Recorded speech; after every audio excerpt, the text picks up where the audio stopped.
Well, Coach, we can kind of move on to our next segment. It's called Start, Sub, or Sit, and we're going to give you 3 basketball topics all around the same sort of general topic, and then you'll start one, sub one, sit one, and we can have a little discussion from there. And we'll try not to have you give up too many more secrets for you on this. But so start is the one that we're going to talk about. Sub is a little bit of it, and out is it. Yeah. So you'll just say which one. It's like ordering which one you like the best. 1, 2, or 3 is basically okay. So these are the first one. These are halftime stats that matter to you. So middle of the game, you with your staff at halftime.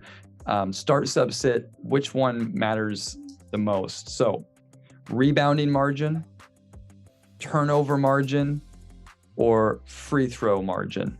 Start, sub, sit. Start is the rebound. So definitely rebound is the first. The free throw is the least important one. I mean, percentage of the free throws or how many free throws we make? The margin of what you've shot to what they've shot on the line, number of free throws. No, that's the least important for me. Okay. So, and then you would... Can I explain why? Sure, please. Sometimes you're going for the free throws. Sometimes you want to make a fouls. Sometimes you want to make smart fouls on the players who are, let's say, not good free throw shooters. And then when you are playing aggressive, if you're making fouls and you don't want to say, okay, let's not foul because we're taking the best what we have within the situations that we want to build on our defense. But rebounds are definitely most important out of those 3. Okay. Within the rebounds, are you looking at offensive rebounds? What, are you encouraged, hey, we don't get enough offensive rebounds, or is it more just the totality or the defensive rebounds? It is not our defensive rebounds, but it is their offensive rebounds and our offensive rebounds. Okay. So those we are aggressive, kind of offensively, and we having those second chance opportunities. Or on the other side, they are jumping on our heads, and we are not aggressive in boxing out, or we are not taking enough care in order to block out, in order to get defensive rebounds. So, like, offensive rebounds are showing me more than all other tools there. Like, turnovers also can be bad and good turnovers, but if somebody give you offensive rebound, that cannot be good or bad. Somebody didn't make a good job on blocking out or not enough effort. Yeah. Coach, my last little follow-up here. You just mentioned about there can be bad or good turnovers. Can you give an example of a good turnover in your mind? Well, good turnover is try to pass the ball on a situation that we want. Sometimes I encourage players to throw the ball, even in risky situations where we know it's not risky. It can be some play that I drew up. It can be,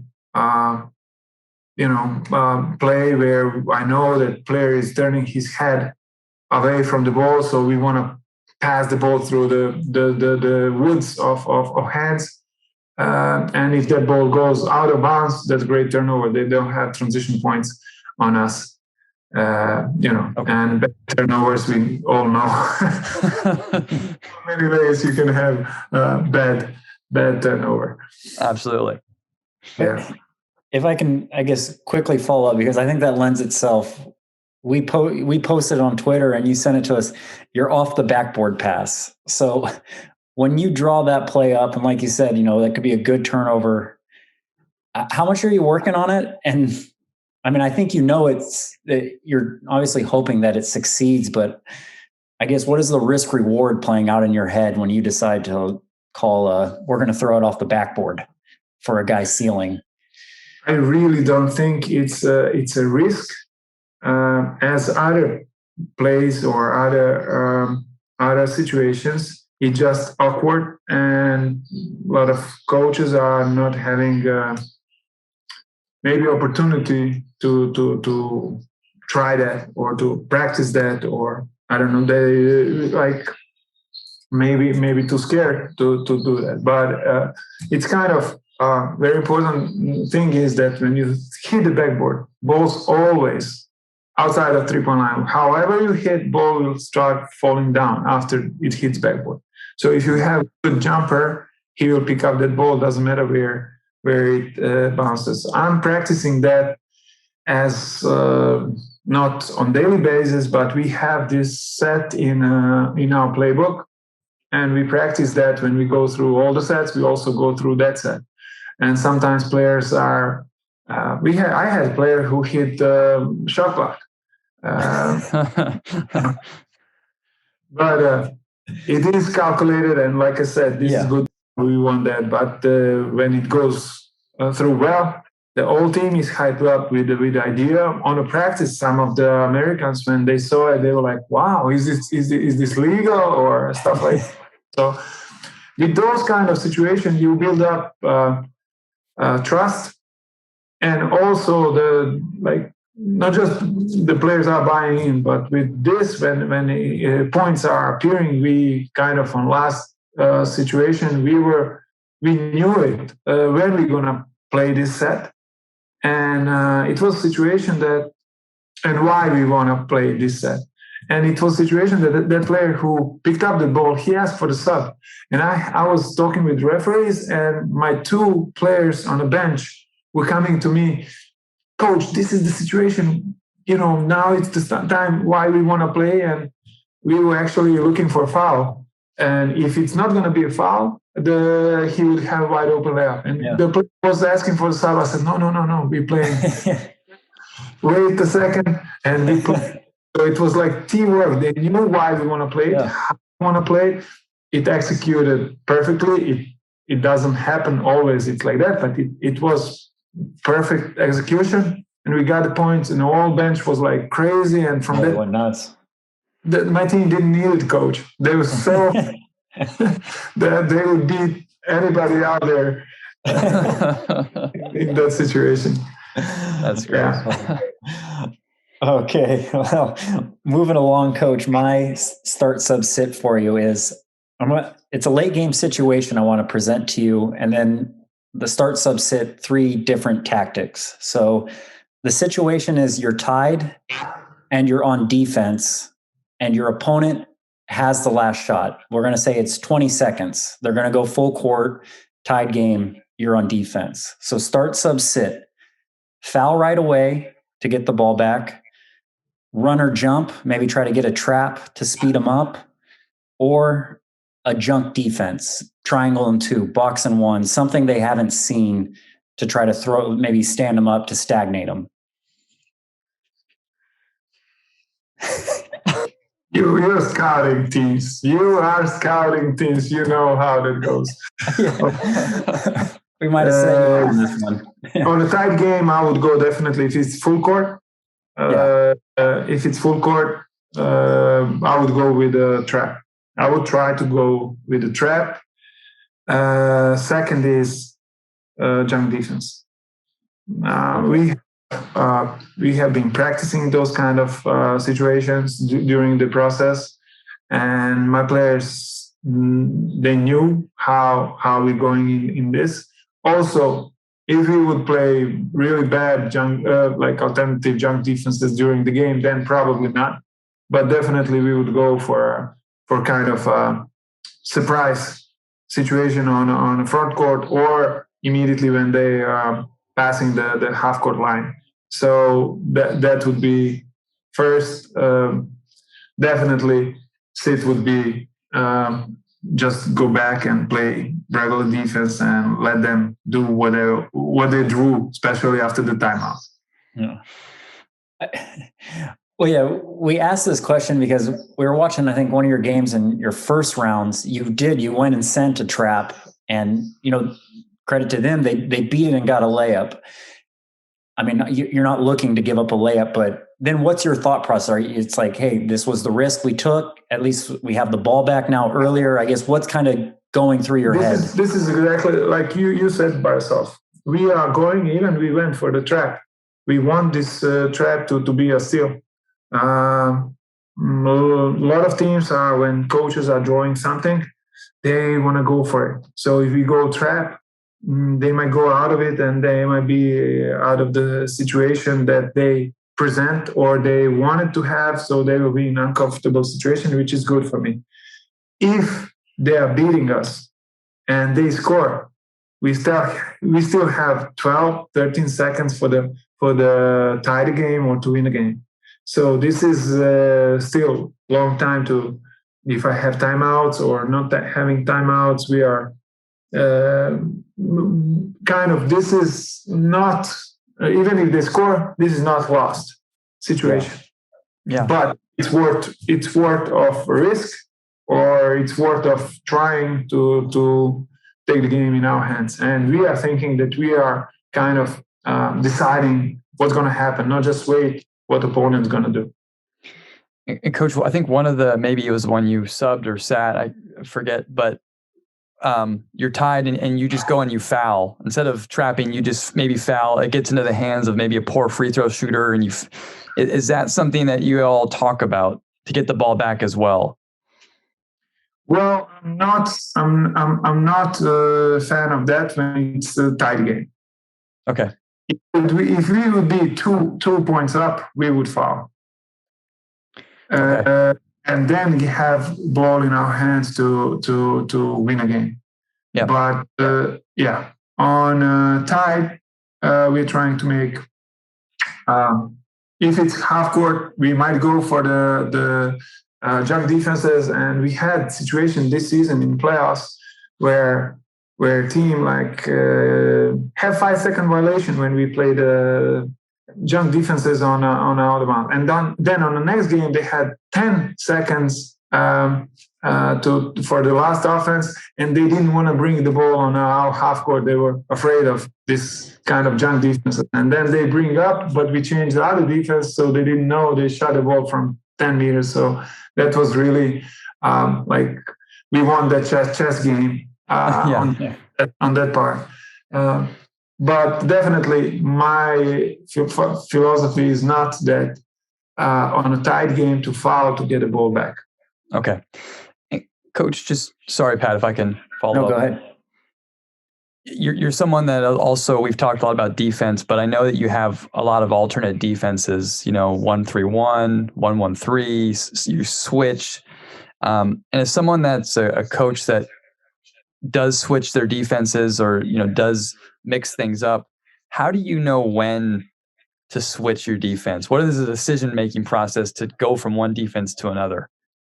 This is one of it. This situation is scouting. We are really doing scouting with my assistant coaches, like deeply into the situation, what can happen, and we are analyzing at least last 3 or 4 games of opponent. And some of the situations we want to take advantage when they don't have, let's say, 2 ball handlers, or they have 2 non-shooters, or they're using a situation where they have 2 dominant low post players. And then this possibility that we already practice, let's say 1-1-3 matchup zone or switch defense on 1-1-3 one zone defense. My team is prepared for those situations. They also are prepared before the game. They knew if this player gonna come on the floor and they will have this kind of lineup, we will go in this kind of zone, this kind of junk defense. Why? And then, when this happens, sometimes even players are saying, "Coach, this is the lineup. Let's do what we were practicing." So this is one situation. Second situation is, coach's guts that to change things, to feel things. And conditions on the floor that we have to say this player from the foul trouble, so we put this, or this player is hurting us, or they go with the 5 small players, so we have to adjust or not to adjust, right? Okay. Yeah. But definitely within all this, what you asked, it never happened, and I don't want to sound arrogant. It never happened that we went into something that we didn't practice. Yeah. Like, okay, now we're going to go 3-2 zone, and we never practiced 3-2 zone. This is, everything is scheduled, but it has to be the reason why we do it. We know how to do it, then why and when it happens on the floor. Sometimes, usually players know when we're going to use some stuff, and then if it works, great. But if it doesn't work, just come back to another good thing that we practice, or another best thing that is happening out there. Yeah. Okay, great.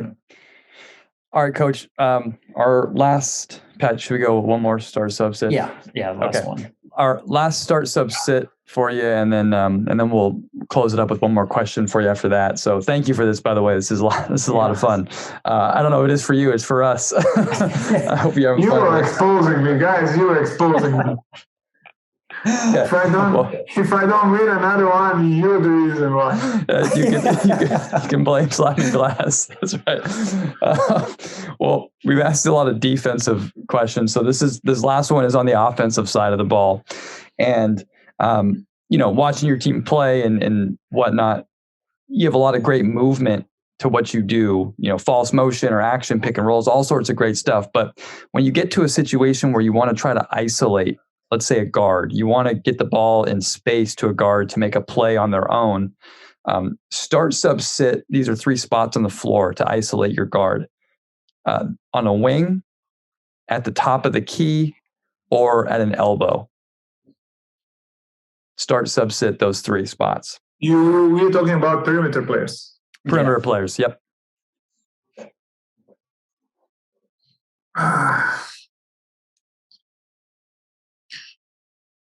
Elbow would be sit.